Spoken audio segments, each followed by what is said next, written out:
Hello, welcome to my review of episode 2 of series 12. I'm really hand gestures, I don't know why. I know this has been a bit late, I put it off for so long, I don't know why. Just me being there. So, Sir, I forgot to give my thoughts on this episode. Stupid me, sad face, and that maybe this story could have been a 3-part or so. Everyone could have more screen time, but overall this was a strong conclusion to this story. there. So, I better go talk about the episode, like the recap. Well, that was disgusting. So, the recap. So, it starts off with Graham, Ryan, and Yaz. They're in the planes going down. And then the doctor contacts them through the screen on the plane, saying that they just need to plug in this cord in their phone, then they can fly it, land it with a phone with an app because it's a futuristic plane with tech and stuff. And then they land it, but while that meantime the doctor is in the Sarvin's weld. Then she meets a historical figure, Ada Lovelace.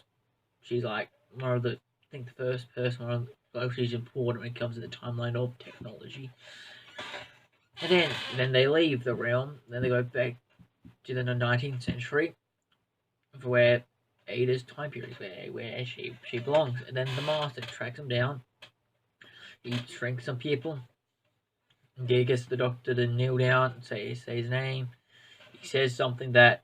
I plan for your death, expect you to stay dead. That's when the doctor found out that he does not control the Casavan. And then Ada got like thing was like a Gatling gun that was like being shot him a few times, threw a grenade at him. That got rid of their master problem. And then they went into I think it was like a home of someone.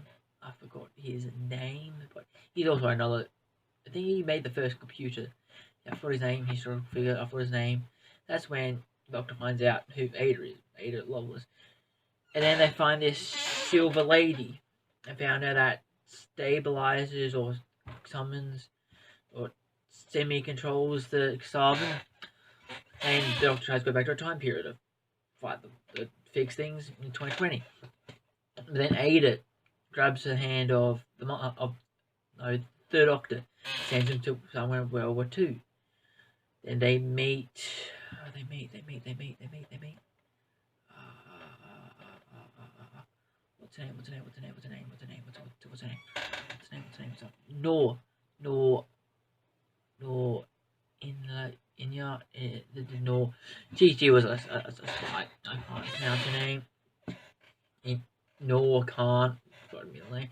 There. I think she was like the first female spy to be put behind lines on that. I saw like a docu video about that.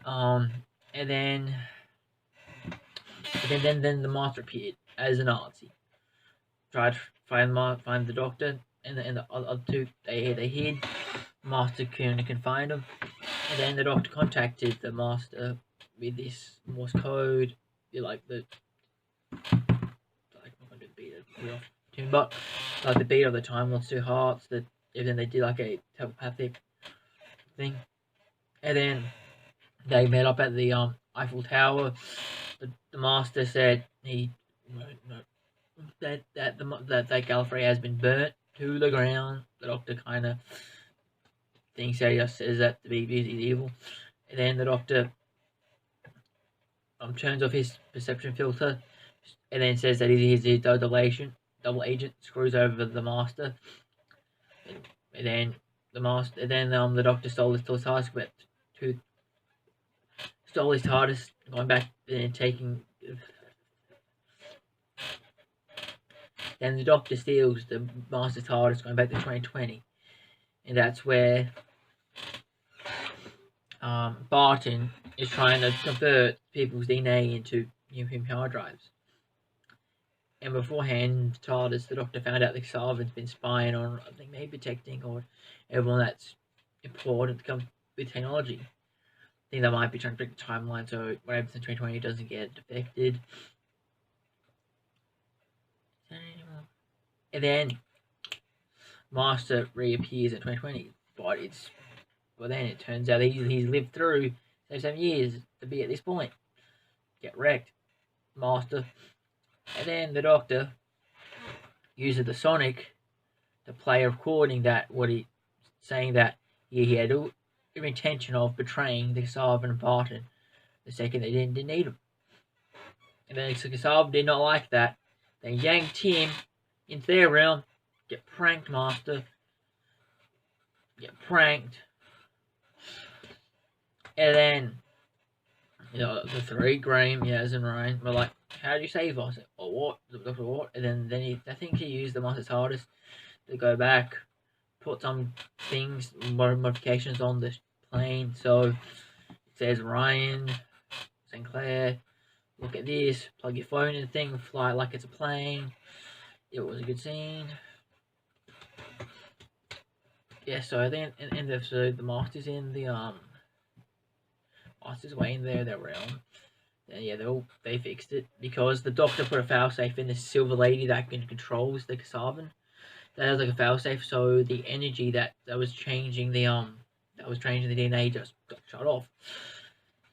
That's how the Doctor fixed this solution. Then when everything was all fixed, I think everyone just went home. Like Barton, I think he's on the run still. Maybe got caught by someone, the cops maybe. I don't know. That wasn't really shown. And I think when all this was wrapped up, the Doctor went to Gallifrey, saw that was burnt down. Then when she went back into the TARDIS, there was like this message, I think, or a message of the Master saying that he burnt Gallifrey because he found out the ancient founding fathers of Gallifrey was a lie and something to do with the timeless child. And it just ends with the Core 4 and the TARDIS. To be honest, I don't have a theory yet for the timeless child. To be honest, it was a thing of last season, like it was mentioned first, but I don't. It's just the name timeless child and alive Gallifrey. I don't know. I'll have to think more, to see more, see if it if more things are hit through next episode. So I'll have a theory at some point of the timeless child, but I don't have one yet. I think that's why I put this review off for so long, because I don't have a theory yet. And I need to have a theory for next week's episode. I think it's about a spa that has like really high-tech defenses, because there's like a monster that's going to attack it. I think that's the thing for next week's episode. Spoilers if you don't know. So Wednesdays is going to be my new review day, because I don't like myself putting this review for the last day before the next episode. I do not like this one bit. Hopefully the next episode will be it. Okay, hopefully when my reviews episode now. But my next reviews hopefully are going to be edited better, be more structured. Hopefully this review was more structured than last week's episode. But there was so much about in this review that I might have missed a bit, and this one is a bit rushed. And because my dumb ass decided to rearrange my room last night, so I decided to film it now. But see you next review. So see you. Bye.